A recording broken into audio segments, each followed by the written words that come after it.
merci d'être avec nous cet après-midi pour cette nouvelle table ronde sur la thématique « Quelles solutions à disposition des collectivités pour réduire la facture d'énergie ?» Alors on le sait, on l'a tous ressenti et vécu.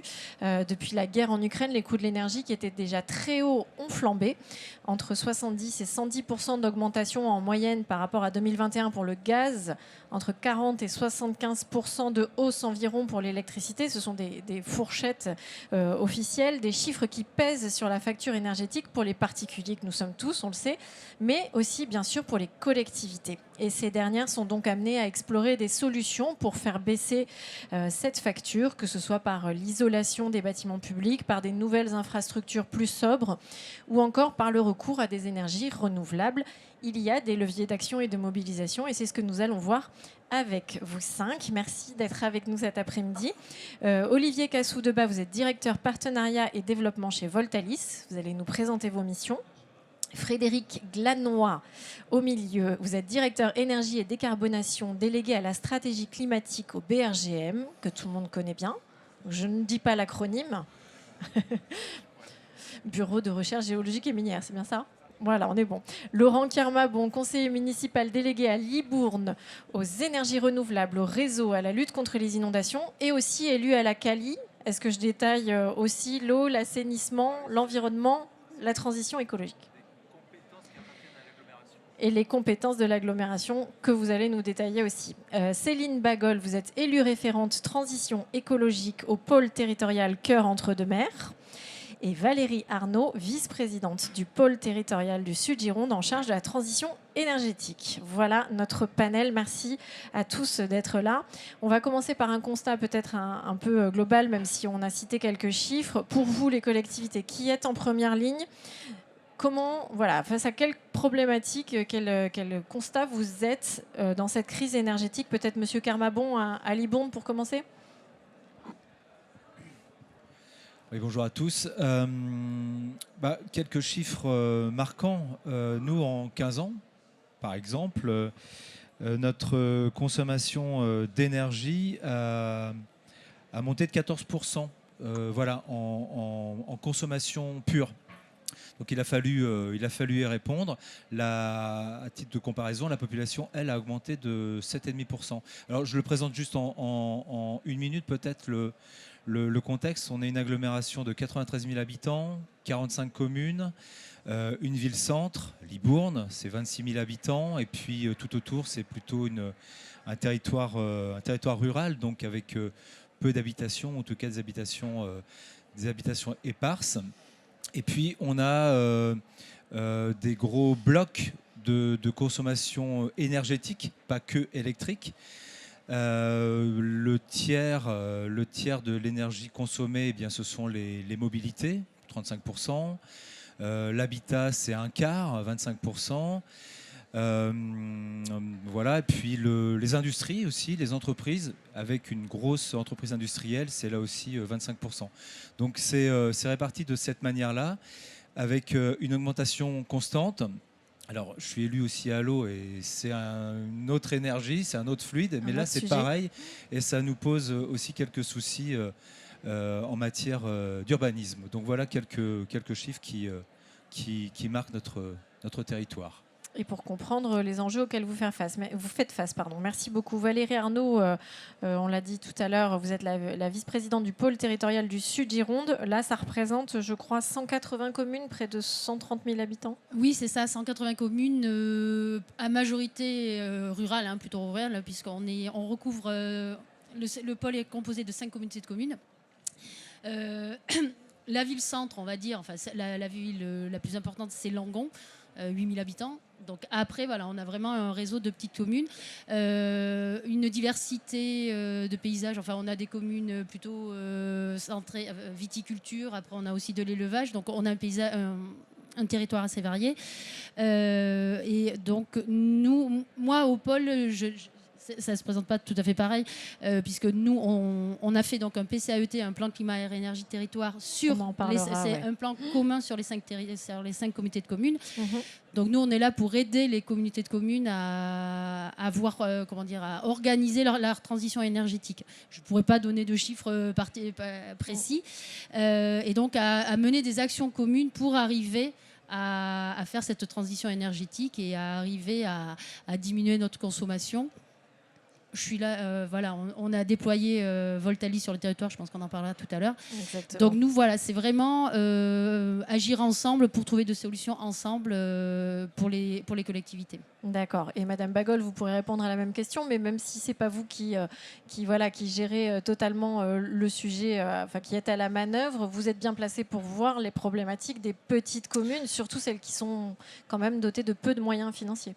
Tout à fait. La difficulté des fois à pouvoir... Alors, certaines ont très peu de patrimoine bâti, on va dire le minimum, c'est-à-dire la mairie, la salle des fêtes, l'église qui est quand même un sujet un peu à part. Mais effectivement, il n'y a pas de ressources spécifiques pour aider à mieux isoler les bâtiments. On peut avoir sur certains bâtiments scolaires, il y a certaines aides encore, mais je ne sais pas jusqu'à quand. Donc ça relève vraiment d'une volonté municipale d'améliorer ça, de lutter aussi contre d'utiliser au mieux l'énergie, je veux dire à avoir un usage modéré aussi. Il y a la performance du bâtiment, mais il y a aussi les usages dedans. Donc c'est effectivement, des fois on se retrouve démunis pour agir. Ensuite, il y a certaines communes, ou même la CDC par exemple du Sud Gironde, qui met en place un plan d'évaluation des performances énergétiques du parc bâti, qui est vraiment pas négligeable sur cette CDC-là, pour voir quels sont les bâtiments qui sont les plus énergivores, et là où on peut agir le plus vite et le plus efficacement, quoi. Voilà, donc essayer de mettre à plat tout ça, pour agir de façon pertinente sur l'enveloppe essentiellement, et sur aussi la formation des usagers au bon usage du bâtiment. Il y a les basiques, éteindre quand on part, mais le chauffage et tout ça. D'accord, et de bien flécher les actions. Même configuration, Madame Bagol, pareil pour un pôle territorial, quel est votre constat ? Oui, sur notre pôle territorial, nous aussi, bien sûr, nous avons des communes de toute taille, mais qui ont des enjeux et des problématiques qui sont identiques. Bien sûr, tout ce qui concerne les bâtiments énergivores, ça on le rencontre sur toutes les communes, les écoles, les mairies, les gymnases sont des bâtiments qui sont parfois mal isolés, qui consomment énormément. Donc, ce sont des questions énergétiques qui nous touchent tous. Évidemment, les contraintes budgétaires, on en parlait, mais aussi finalement parfois le manque d'expertise dans nos petites communes, le manque d'expertise pour pouvoir mener et accompagner les projets. On en parlait tout à l'heure, finalement sur nos communautés de communes, les ETP consacrés à la transition écologique, c'est un ETP, un demi-ETP de temps en temps, et finalement cette vision transversale cette prise en compte transversale de la transition écologique, elle n'existe pas forcément. Nous avons bien sûr toute la prise en compte du cadre juridique, réglementaire, qui devient par conséquent quelque chose d'assez difficile à mener sur nos petites collectivités.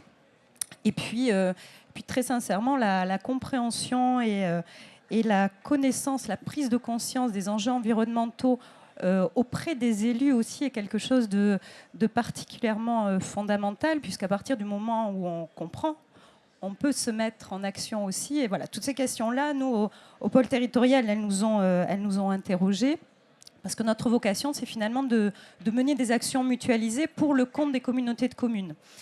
Donc ces problématiques-là, nous les avons tous rencontrées sur tous les élus, toutes les collectivités les rencontrent. Et finalement, mener des actions, disons, de court terme qui vont permettre de réduire la facture, comme la sensibilisation aux gestes, aux éco-gestes, ce genre de choses, le pilotage intelligent des systèmes, ou encore des investissements qui vont être sur le plus long terme. Là, on entre bien sûr dans les questions de rénovation thermique des bâtiments, de modernisation de l'éclairage public, public, ou encore d'autoconsommation solaire, voilà, des choses qui peuvent être portées. Et pour nous, ce qui nous intéresse particulièrement au niveau du pôle, c'est toutes les coopérations qu'on va pouvoir mettre en place. Parce que finalement, les solutions qu'on peut déployer sur certaines communes ou communautés de communes sont les mêmes que sur d'autres. Et unir nos forces sur ces sujets-là, finalement, contribue à la fois à avoir des projets plus efficaces, mais également à pouvoir réaliser des économies d'échelle qui permettent de répondre à certains des enjeux financiers. Pour nous, donc, c'est la mise en œuvre d'un contrat d'objectif territorial qui s'appuie sur les plans climat air énergie des communautés de communes, pour lesquels nous avons recherché finalement des actions que nous souhaitions mener en commun et que nous avons déployées par la suite, mais j'y reviendrai peut-être un petit peu plus tard. Oui, effectivement, on pourra détailler les actions, mais merci d'avoir posé un peu le contexte et on va vous donner la parole à chacun, mais on imagine que quand on doit faire face à cette problématique, on se tourne logiquement vers les énergies renouvelables. Alors, qu'est-ce qui est mis en place qu'est-ce que vous observez en tant que connaisseur de sujet, et dans vos secteurs respectifs, qu'est-ce qui est mis en place pour se tourner vers les énergies renouvelables comme levier d'action? Monsieur Carmabon peut-être, puis Monsieur Glanois aussi pourra nous parler de ce sujet. Alors, donc si on s'oriente sur les énergies renouvelables, je vais devoir quand même parler de notre plan climat. Nous aussi, on le lance. Je sais que c'est un thème qu'on va aborder précisément tout à l'heure. Mais là, on est à la recherche d'équipements de patrimoine qu'on pourra équiper, par exemple, ou de foncier. Nous, on a sur notre territoire une autoroute qui le traverse, ce territoire, avec d'anciennes carrières, par exemple. Eh bien, c'est des terrains qui ne peuvent pas être utilisés autrement que... Enfin, c'est comme des friches, finalement, donc qu'un foncier pouvant accueillir du photovoltaïque. Donc voilà, ça c'est des recherches que l'on fait, que l'on mène avec différentes entités, des particuliers, mais aussi des entreprises, ou alors sur l'achat de foncier, c'est des choses que l'on recherche. Le photovoltaïque, j'insiste dessus parce que c'est l'essentiel de nos capacités. On pourrait penser à l'éolien, mais le département et notre territoire s'y prêtent assez peu. On peut aussi récupérer de l'énergie fatale, par exemple. L'hydrolien, c'est aussi une perspective. Voilà, il y a différents leviers possibles, mais qui ne sont pas tous au même niveau. Donc c'est surtout le photovoltaïque, et donc on le travaille. Et ça, on l'a inscrit, on l'a planifié, on le planifie, puisque notre plan climat, notre nouveau plan climat est en cours, et ce sera inscrit dedans. Et c'est vraiment une valeur, en tout cas un levier fort pour constituer et créer de l'énergie renouvelable. Le photovoltaïque, la constitution d'électricité, c'est un objectif là aussi fort qu'on a inscrit dans notre plan climat. Et d'ici 2040, on veut pouvoir arriver à l'autonomie électrique, pas énergétique, mais électrique sur le territoire. Donc on va devoir, alors là je vais parler d'un chiffre qui parlera à certains sûrement, peut-être plus qu'à moi, 760 gigawatts par an. Parce qu'on en consommera en 2040 autant, et il faudra qu'on puisse en produire à ce niveau-là. À titre d'exemple, en matière énergétique, donc au-delà de l'électricité, on consomme 2700 gigawatts-heure par an actuellement. Voilà, donc les 700 en question, les 760 en question sont en comparaison avec ce chiffre. Voilà. Mais donc les économies d'énergie, on ne les fait pas que là, on ne les fait pas que en créant de l'énergie renouvelable, on le fait aussi à travers les rénovations dont vous parliez tout à l'heure, Céline, sur nos rénovations de bâtiments. Donc on recherche commune par commune quels bâtiments sont équipables. Et sur Libourne, par exemple, en moyenne, on va pouvoir descendre notre consommation énergétique de 30%. On l'a calculé avec les rénovations d'écoles et puis tout le patrimoine municipal.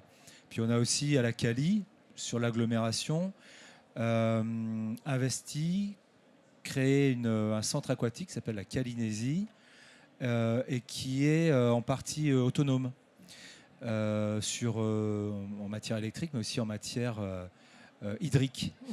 Voilà, donc c'est des projets qu'on a menés en les anticipant, en les calculant, et qui permettent, d'ailleurs sur la Calynésie, on a aussi fait des ombrières qui sont salvatrices parce que c'est très chaud l'été et puis qui nous permettent d'avoir un bâtiment en autoconsommation et même on en produit même plus qu'il n'en faut sur ce bâtiment. Voilà un exemple. Et des exemples. Oui, il y en avait plusieurs. Merci, c'est bien de voir tous les leviers d'action et on imagine que c'est un mix de solutions que vous devez tous mettre en place.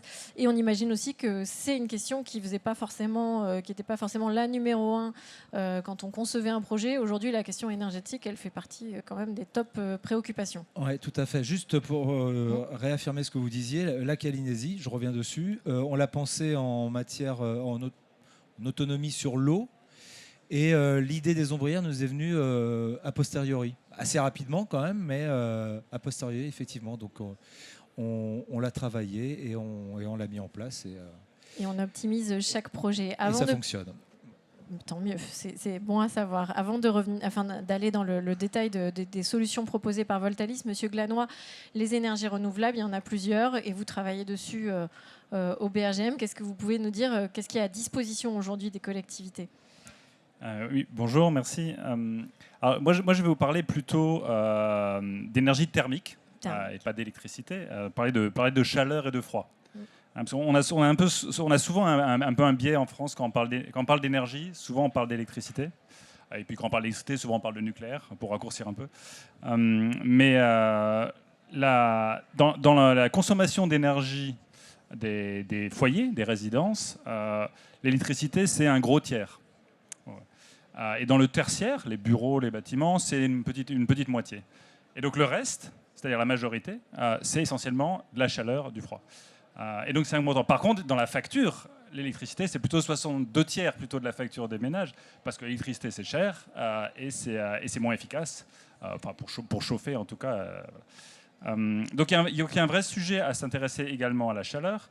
Et quand on s'intéresse à la chaleur, et notamment du point de vue du prix, du coût, la première chose à faire, évidemment, c'est consommer moins. Bon, c'est toujours pareil en matière d'énergie. La meilleure énergie, c'est toujours celle qu'on ne consomme pas.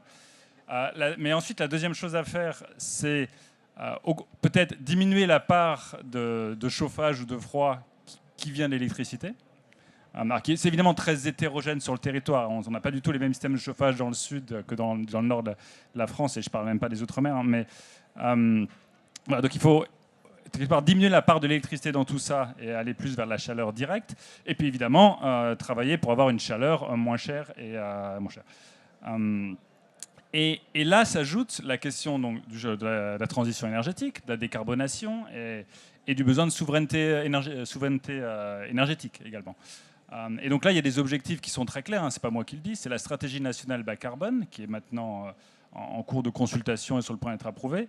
Elle dit que l'objectif à 2030, c'est de réduire de moitié les émissions du secteur du bâtiment. C'est beaucoup, 2030 c'est demain. Réduire de moitié, comment on y arrive? On y arrive en consommant moins, rénovation, sobriété, ainsi de suite.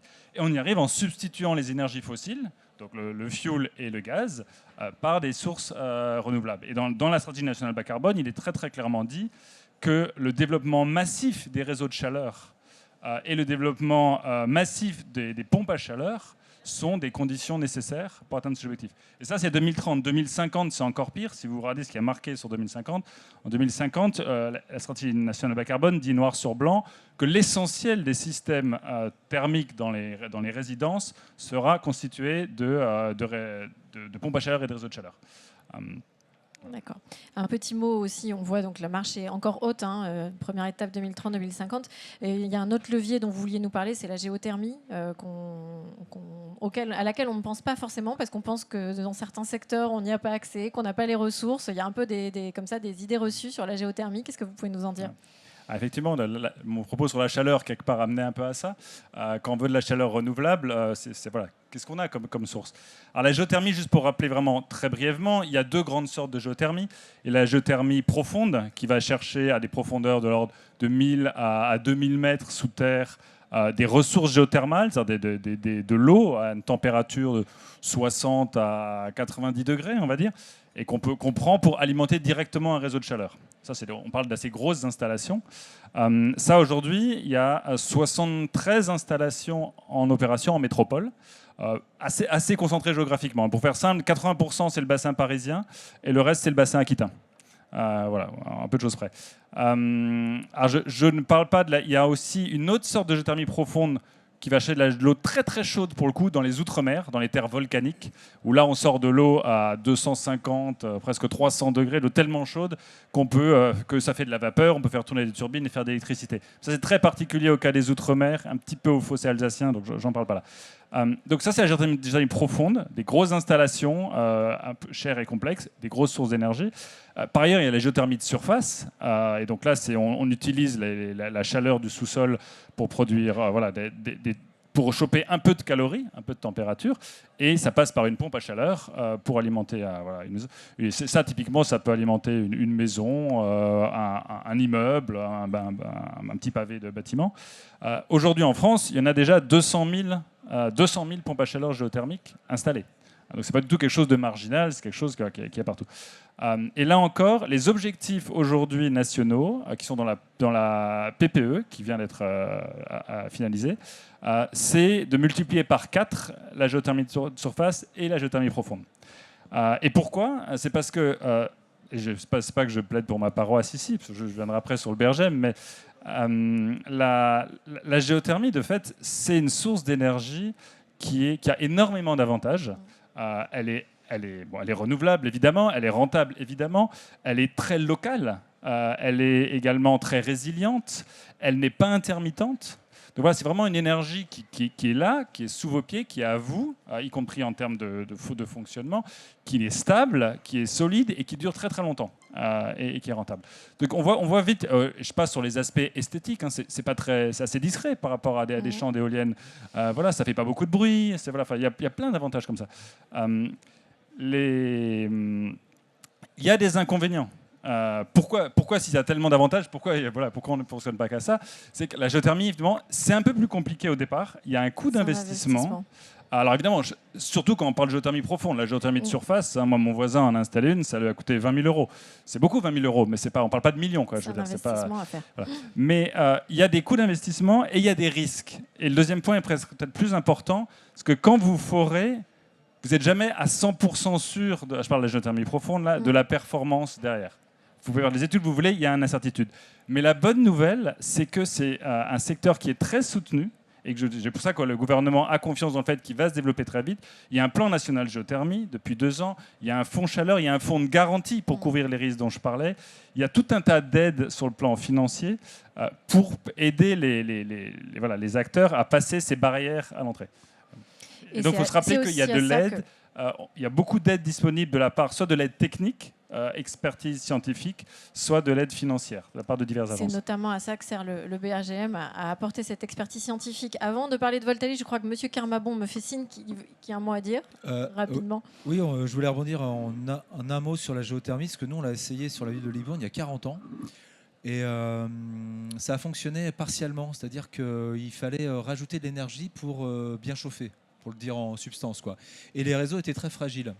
Mais par contre, ça reste une piste, on y revient, parce qu'il faut qu'on puisse trouver d'autres énergies renouvelables.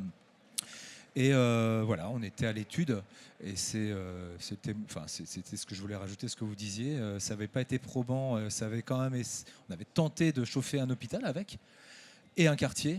Mais les réseaux étaient très fragiles. Voilà. Alors, je ne sais pas si c'est toujours le cas, mais c'est ça qu'il va falloir qu'on étudie. J'imagine que la technicité augmente aussi avec les années.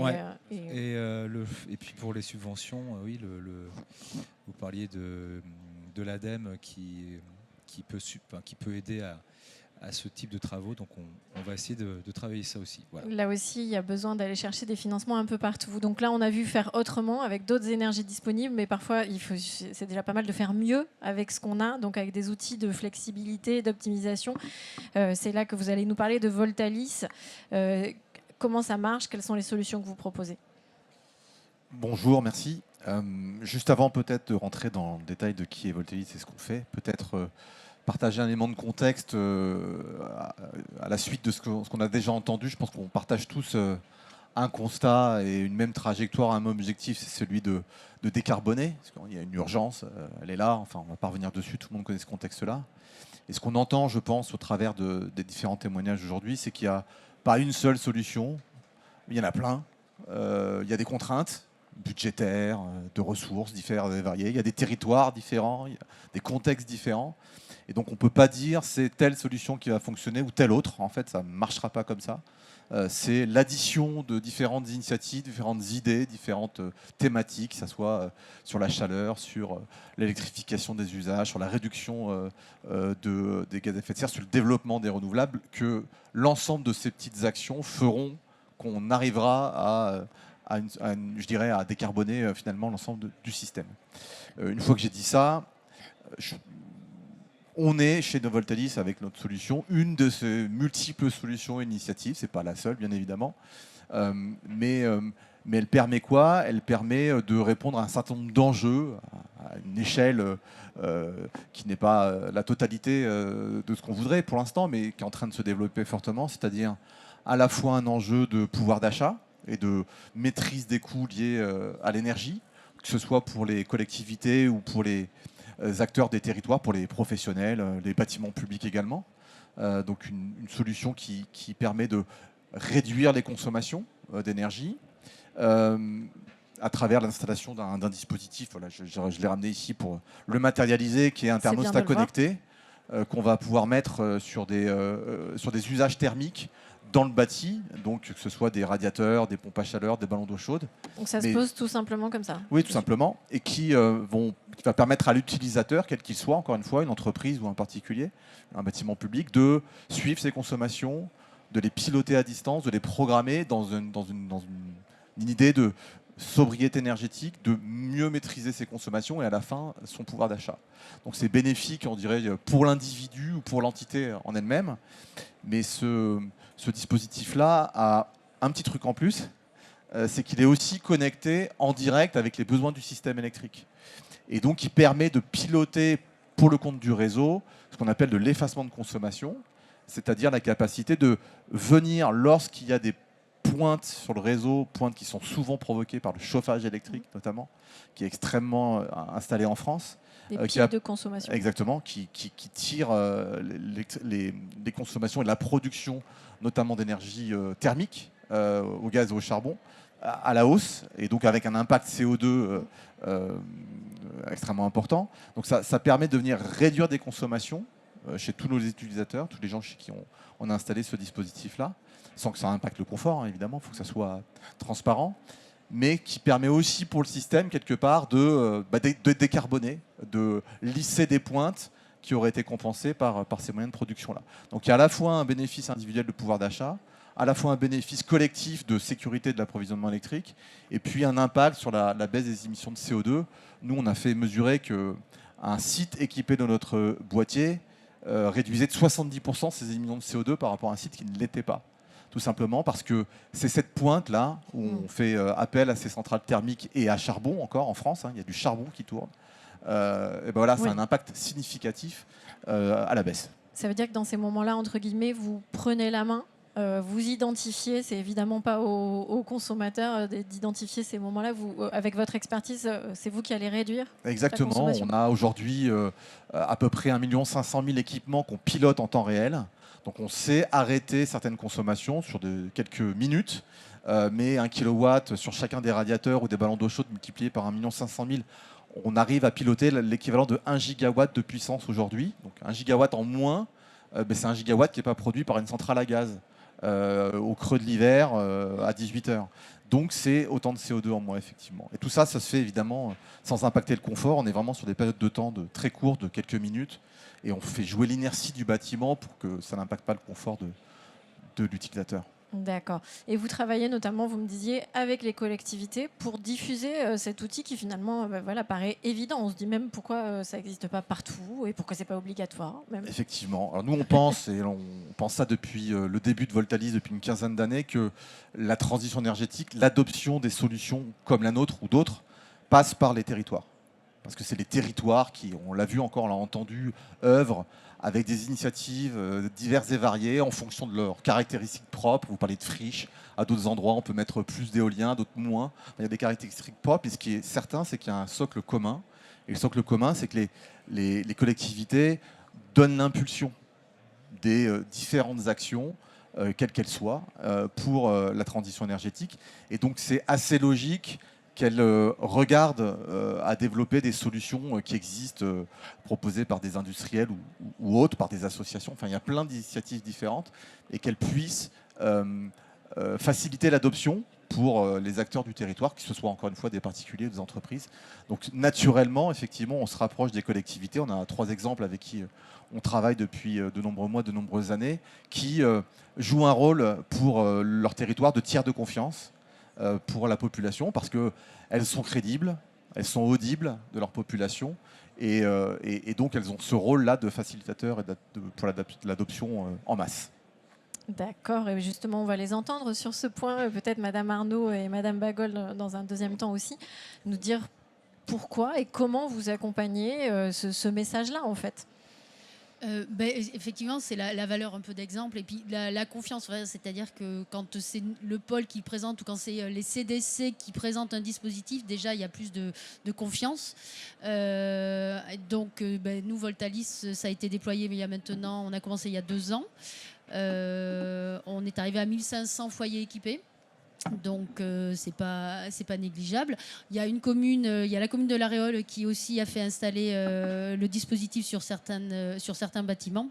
Donc voilà, c'est une solution qui, nous on apporte plusieurs solutions. C'est ce que vous disiez, c'est vraiment un panel de solutions. Nous, le PCAET, c'est comme ça qu'on le voit. On couvre 5 communautés de communes.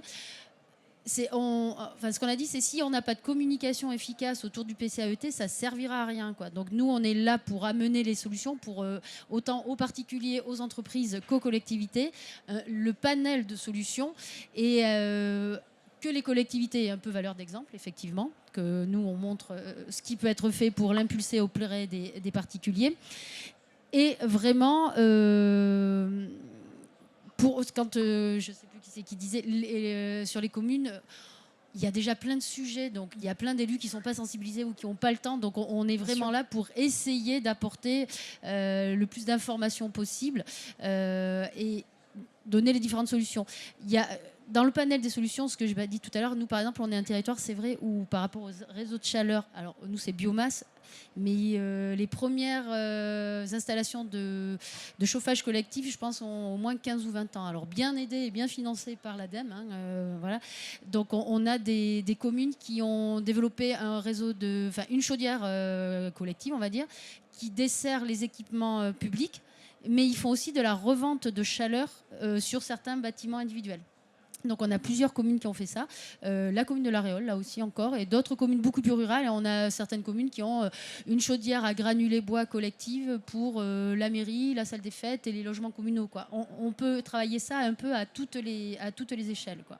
Donc ça, c'est quelque chose qui... Quand on peut montrer une installation qui fonctionne, ça peut inciter. Je vous avoue que l'augmentation du prix de Pelé il y a 2 ans, là, au moment, ça a mis un frein à certains projets. Là, on voit que le Pelé, il a repris un cours tout à fait normal. Donc, vraiment, l'objectif du PCAET, c'est d'amener à tous les solutions et que chacun puisse s'en saisir. Et effectivement, avoir des réflexions collectives. Alors nous, sur les panneaux solaires, en territoire rural, on est très très sollicité. Enfin, les communes sont très sollicitées pour des projets. Ça pourrait partir un peu dans tous les sens. C'est compliqué de gérer ça. Donc, par exemple, une des idées qu'on a par rapport aux cotes, puisqu'on a nous aussi un code sur le territoire, c'est pourquoi pas de financer une étude qui nous permette de fixer les critères d'éligibilité de certains territoires pour le développement du photovoltaïque. Voilà, c'est cadré et aider les élus aussi à avoir des éléments, des critères tangibles, parce que c'est compliqué d'avoir une expertise là-dessus, quoi. Je vous relance juste sur ce PCAET qu'on a cité plusieurs fois. On va rentrer dans le détail et après on viendra vers votre exemple, votre territoire.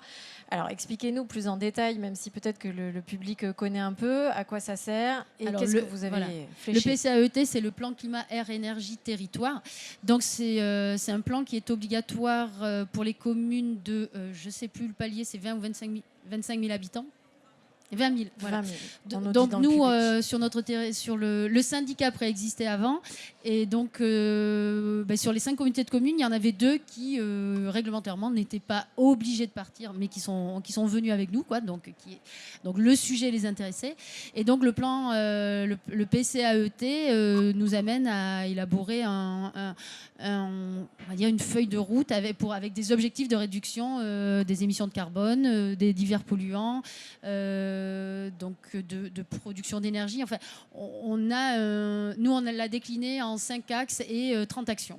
Voilà, avec des objectifs, et on sait qu'il y en a qui partiront plus vite que d'autres, enfin, où on va avancer de façon différenciée. Et par exemple, le PCAET nous a été approuvé l'an dernier, mais on avait déjà mis en place un cadastre solaire qui couvre la totalité du territoire. Donc ça, c'est un outil à disposition, c'est en ligne, hein, c'est un cadastre qui est en ligne et qui permet à chacun d'évaluer le potentiel de production photovoltaïque sur son bâtiment, de façon neutre. Il n'y a pas... c'est factuel, hein, selon l'exposition de la toiture. Donc voilà, le PCAET, ça donne une feuille de route pour atteindre les objectifs de neutralité carbone et de réduction de réduction de gaz à effet de serre, des émissions de gaz à effet de serre. Voilà, et d'utilisation d'énergie. Donc, et on est sur la réduction, sur la production, on est sur les différents axes. Pour tout le monde, pour la collectivité. Voilà, ça s'adresse à la totalité de la population. Ouais. Bien sûr. Madame Bagol, on vient vers vous sur votre territoire. Donc, en 2 points, là aussi, pourquoi et comment vous avez fait appel à Voltalis? Qu'est-ce que ça a pu apporter dans ce discours global? Et votre PCAET, qu'est-ce que vous avez prévu et comment vous accompagnez? Alors sur le partenariat avec Voltalis, pour nous il est tout récent, hein, puisqu'il a été lancé concrètement cette année.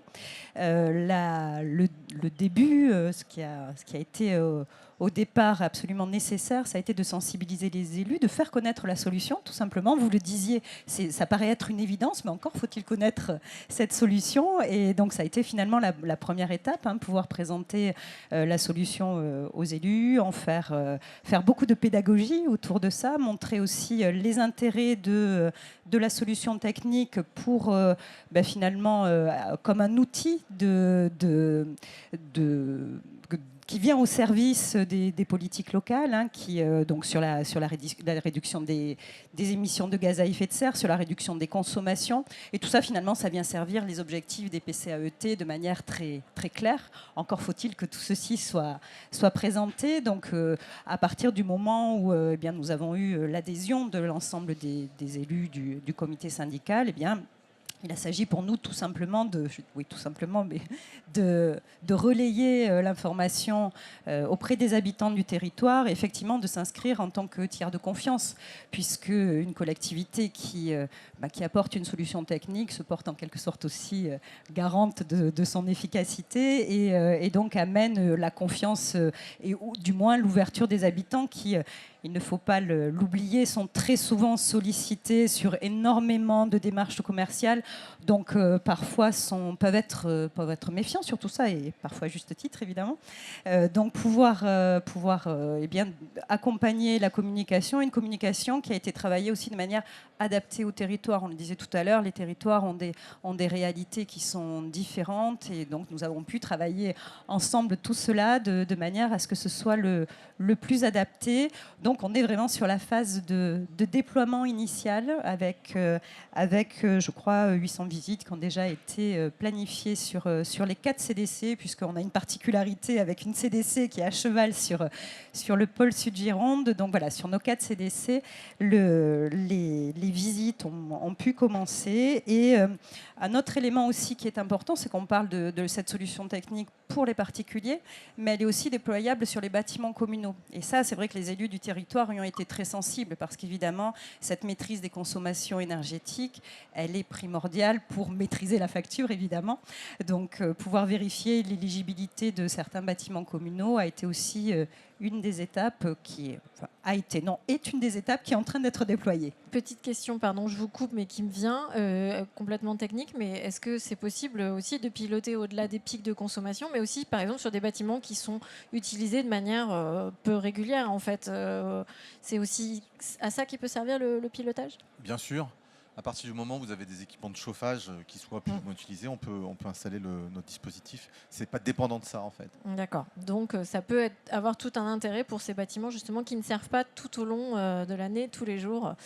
On va revenir sur votre PCAET. Vous avez plein de choses dedans. Donc si vous voulez nous en dire quelques-unes. Alors nous, c'est un peu différent du pôle Sully-Gironde. Ça n'est pas un PCAET parce que les PCAET sont portés par les communautés de communes. Donc chaque communauté de communes a son propre PCAET. Certaines sont en démarche obligatoire, d'autres sont en démarche volontaire sur les PCAET. Nous, ce qu'on porte au niveau du pôle, c'est le contrat d'objectif que nous avons signé avec l'ADEME en 2022. Ce contrat d'objectif, concrètement, c'est une démarche d'évaluation et d'amélioration des performances des CDC sur 2 référentiels, un référentiel climat, air, énergie et un référentiel économie circulaire. Donc chaque CDC a bien sûr son propre référentiel. Après donc une première année d'études et de mise en place des plans d'action. Donc maintenant nous sommes sur la phase de déploiement de ces plans d'action et il s'agit pour nous au niveau du pôle de rechercher finalement les actions qui pouvaient être communes, qui pouvaient servir à l'échelle du territoire. Et on a voulu assez rapidement rentrer dans le concret avec, comme vous, finalement, le déploiement d'un cadastre solaire sur l'ensemble du territoire. 2 CDC en étaient déjà équipés, la CDC des rurales donc, qui est commune à nos 2 territoires, la CDC des rives de la Laurence, et donc il s'agit de l'étendre à l'ensemble du territoire.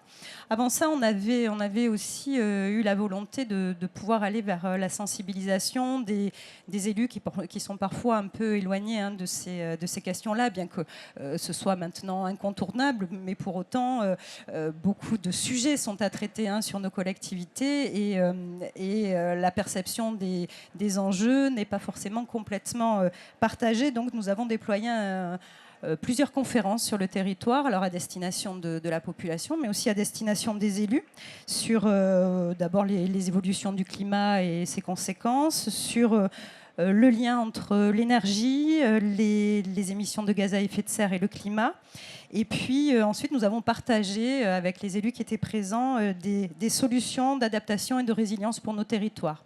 Donc tous ces temps d'échange aussi entre pairs, ils nous paraissent toujours très importants et très fructueux, puisque finalement, ce qui se déploie sur certaines communes, sur certaines CDC, évidemment, peut servir à d'autres. Et puis, éviter de tomber sur les mêmes écueils, partager les réussites, ça fait partie des problématiques, mais aussi les réussites, finalement, parce que c'est ce qui amène à rentrer en action, de voir que ça a été possible ailleurs. Donc voilà, tout ce travail autour des conférences, autour du déploiement du cadastre solaire, que nous, on a appelé finalement simulateur solaire, notre simulateur public. Nous avons également travaillé autour de la thermographie aérienne, donc un autre outil qui permet donc à partir d'une technique d'imagerie de repérer ce qu'on appelle les passoires thermiques, simplement voilà, les bâtiments dont les déperditions en toiture sont importantes, de pouvoir les identifier et ensuite d'avoir des actions à destination des propriétaires de ces bâtiments. Donc voilà, ça c'est un nouvel outil qui permet à chaque habitant, qu'on aura bientôt, qui permet à chaque habitant du territoire, à partir de son adresse, de consulter ses propres résultats et donc d'avoir, disons, c'est un outil de sensibilisation et pour entrer en action, de diagnostic exactement, pour entrer en action sur les questions d'isolation du bâti. Et puis depuis le début de l'année, nous avons également pris en charge les dispositifs France Rénov'. Donc, ce qui nous permet d'avoir un déploiement finalement d'une solution complète à destination des habitants du territoire pour toutes les questions de rénovation énergétique et finalement d'économie d'énergie. Et puis, en complément de tout ça, bien sûr, puisqu'il ne suffit pas d'avoir des outils, il y a aussi tout un travail autour d'une communication qui est unifiée sur l'ensemble du territoire. Avoir un simulateur solaire, avoir une thermographie, avoir des conseillers France Rénov qui sont là, c'est super, mais si les habitants ne le savent pas, ben forcément, ça n'atteint pas ses objectifs. Donc, un gros travail aussi a été mené au niveau d'une communication mutualisée. Et évidemment, bien, le partenariat que l'on mène avec Voltalis entre pleinement dans les solutions que l'on propose aux administrés du territoire. Merci beaucoup. On va finir notre tour de table collectivité avec vous, Monsieur Carmabon. On a vu plein de choses dans la vaste boîte à outils qui est à disposition des collectivités et de leurs habitants. Est-ce qu'il y a d'autres choses qu'on peut mettre en avant ? Oui, bien sûr. Écoutez, nous, on essaye en tout cas de faire feu de tout bois pour décarboner, si je peux me permettre cette expression. C'est une image qui marche. C'est pas mal. Alors Voltalis, nous on est un partenaire historique. Depuis 2011, on travaille ensemble. Et puis on a renouvelé tout ça dans une délibération, à travers une délibération de juillet 2024. Et on est bien content de le faire. Ça équipe 10% de nos maisons toutes électriques. C'est-à-dire environ 1500 foyers pour 15 000 au total. Mais c'est un outil parmi d'autres, effectivement. On a parlé d'outils. Là, on sollicite aussi une association qui s'appelle Solévent. J'en parle. C'est une association qui fait du groupement d'achat citoyen et qui travaille particulièrement sur le photovoltaïque. Mais qui peut aussi travailler sur d'autres modes d'énergie. Voilà. Et qui mettent en lien, cette association met en lien des particuliers, autour de 15-20 en même temps, et puis c'est une petite adhésion pour chacun. La collectivité adhère aussi. Donc on est prescripteur, on met en relation. Voltalis en fait partie, mais d'autres aussi, sur d'autres leviers. Je parlais de leviers tout à l'heure. Voilà, donc on réfléchit à ça. On intègre les citoyens à cette réflexion. Ça fait partie du plan climat aussi, puisque le plan climat, on veut mettre tout le monde autour de la table, les entreprises, les collectivités, on est pilote, les citoyens aussi. On a un comité de développement sur le territoire et qui réfléchit aux solutions. Ils vont nous en apporter aussi. Voilà, on réfléchit à plusieurs. Et puis dans les collectivités, par exemple, l'éclairage public, on s'équipe autrement. Alors les LED, tout le monde le fait maintenant, je pense, ou à peu près. Mais on est passé là sur notre ville-centre d'une facture de 400 000 euros à 70 000 euros. Donc ça, c'est quand même une histoire de facture, de collectivité. Ça coûte moins cher. Et puis, on consomme beaucoup moins d'électricité parce que on éteint la nuit, on a des lampadaires intelligents qui s'allument lorsqu'on passe en dessous. Voilà. Donc on réfléchit à ce genre d'innovation. On n'est pas les seuls à le faire évidemment, mais on le fait. Donc on y pense à travers les rénovations. Et puis quand on équipe un gymnase, par exemple. Voilà, on pense à toutes ces solutions-là. Voilà. Qui, mises bout à bout, finissent par compter quand même. Oui, ça compte sur la facture, mais aussi d'une façon plus macro. Et Voltalis le représente assez bien parce que vous faites quoi, 11 minutes de coupure par jour dans une maison à peu près. Bon, voilà, ça représente ça. Donc ça gêne pas le fonctionnement de la maison, mais ça diminue la facture. C'est un dollar aux yeux de l'habitat. Voilà, c'est micro. Mais c'est macro aussi parce que c'est ce que veut RTE en vous finançant finalement. C'est éviter d'ouvrir des centrales à charbon l'hiver parce que il y a trop de demandes. Donc voilà, on on supporte ça, enfin supporter dans le sens soutenir ça, parce que c'est important pour le citoyen, mais c'est aussi important pour la grande collectivité, pour notre collectivité, mais aussi pour la nation finalement. Voilà. Et chacun a son rôle à jouer dans Ouais. l'atteinte des objectifs. Le rôle du BRGM, c'est, vous l'avez dit tout à l'heure, l'expertise. Vous aussi, vous donnez des conseils. Vous pouvez accompagner aussi les collectivités et les particuliers dans cette transition. Alors, juste pour rappeler, donc, le BRGM, ce que c'est donc c'est un établissement public scientifique qui a une particularité, qui a deux particularités. Une par rapport aux établissements de recherche, on va dire. Une, c'est d'avoir des représentations dans toutes les régions de France, métropole et outre-mer. Et l'autre, c'est d'avoir dans son mandat un double mandat, on va dire, de la recherche scientifique, mais également de l'appui aux politiques publiques. Et donc, ça fait longtemps que le BRGM travaille avec les collectivités locales, partout. Mais historiquement, c'est vrai, beaucoup plus sur les questions d'eau ou de risque. Parce que le BRGM, c'est l'ensemble des sujets liés au sous-sol. Voilà. Et donc, historiquement, il y a beaucoup plus travaillé sur l'eau et le risque. C'est très bien, mais moi je trouve ça un peu dommage, et pas seulement parce que je suis directeur de la partie énergie, mais voilà, je pense qu'il y a beaucoup à faire sur l'énergie, et je reviens à ce que j'ai dit tout à l'heure. Si vous voulez, au BRGM, pour nous, moi la direction dont je m'occupe, c'est pas une direction qui travaille sur la géothermie, c'est le travail sur les systèmes énergétiques dans leur ensemble, et je pense que c'est ça le point important, c'est que la géothermie en elle-même, je ne sais pas si je le dis de manière suffisamment claire, ça peut produire de la chaleur, ça peut produire du froid.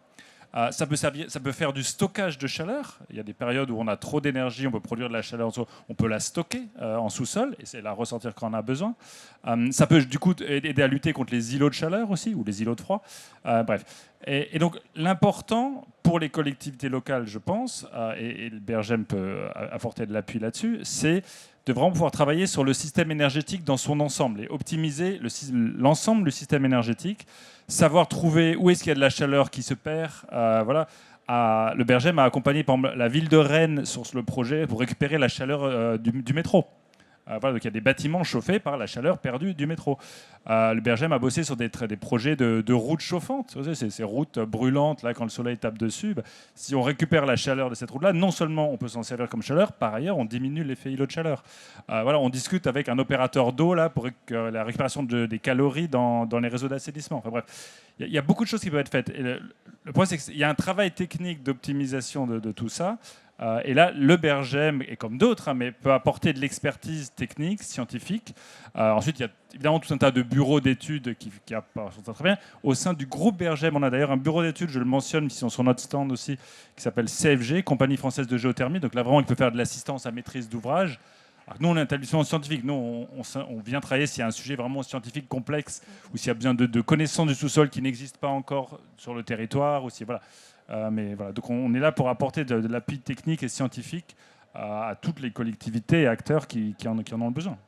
Parce qu'on ne creuse pas partout. Autant on peut mettre des panneaux solaires sans trop de risques, mais on ne creuse pas partout en revanche. On creuse pas partout. On peut faire de la géothermie sur la très grande majorité Non, je veux du dire, territoire. votre expertise est importante pour savoir quand même en fait, ce qu'on peut faire. C'est simple. Une des grandes raisons pour laquelle la géothermie de profonde notamment est si concentrée sur le bassin parisien, c'est très simple, c'est parce que le bassin parisien, il y a eu beaucoup d'explorations pétrolières dans les années 70. Du coup, on connaît très très bien le sous-sol. Et du coup, c'est beaucoup plus facile de savoir où faire le trou. C'est pas qu'on peut pas en faire ailleurs, c'est qu'il faut effectivement connaître le sous-sol pour limiter les risques de ne pas creuser au bon endroit. Quoi. Voilà. Et donc le BRGM, il peut apporter, dérisquer, comme on dit, les projets en apportant des données, en travaillant sur améliorer la connaissance du sous-sol à un endroit. Et ensuite, les investisseurs, les entreprises, les industriels sont plus en confiance. Voilà, il dit du coup c'est là qu'on va faire notre trou. Il y a encore peut-être des belles ressources à découvrir si on ne connaît pas tous nos sols. On me fait signe qu'on a dépassé un petit peu. On s'est permis parce qu'on avait commencé un petit peu en retard.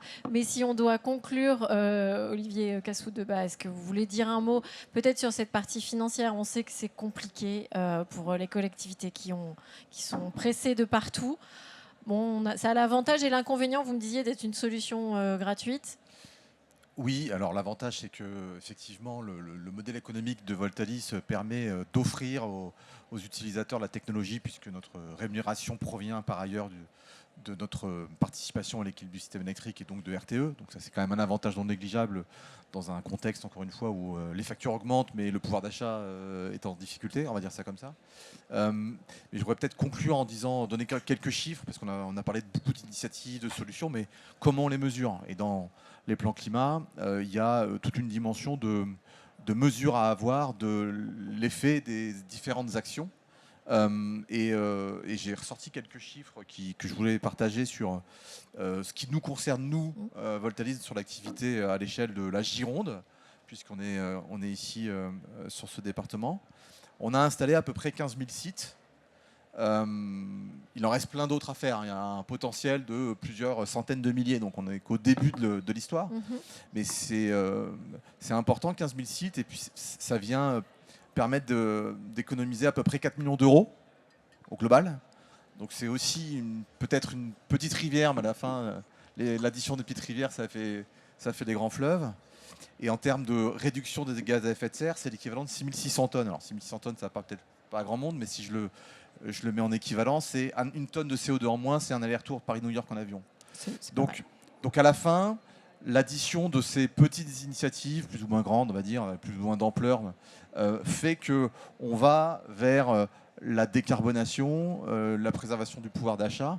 Et encore une fois, je reprendrai mes termes initiaux, les solutions s'empilent, s'additionnent, elles ne s'opposent pas. On peut faire de l'efficacité, de la rénovation, on peut faire du réseau de chaleur, en même temps qu'on fait de la sobriété et d'autres actions de ce type. Et je pense que c'est la démultiplication qui nous permettra d'arriver à décarboner comme on le souhaite. Mais c'est important d'objectiver aussi avec des chiffres parfois, parce qu'aujourd'hui, on vous le disiez tout à l'heure, il y a tellement de solutions qui sont proposées. Il y a un petit peu de tout aussi, mais en tout cas, les collectivités, on l'a vu, agissent comme des tiers de confiance, le BRGM aussi, et c'est important dans l'avenir. Je vous invite à poursuivre les échanges. S'il y avait des questions, n'hésitez pas, il y a des stands et nos invités sont là encore sur le WIS. On parle forêt de l'autre côté, donc si ça vous intéresse, poursuivez. Et aussi ici à 16h, je crois qu'on parle également forêt. Merci infiniment de vos témoignages et de vos solutions. Et merci à vous.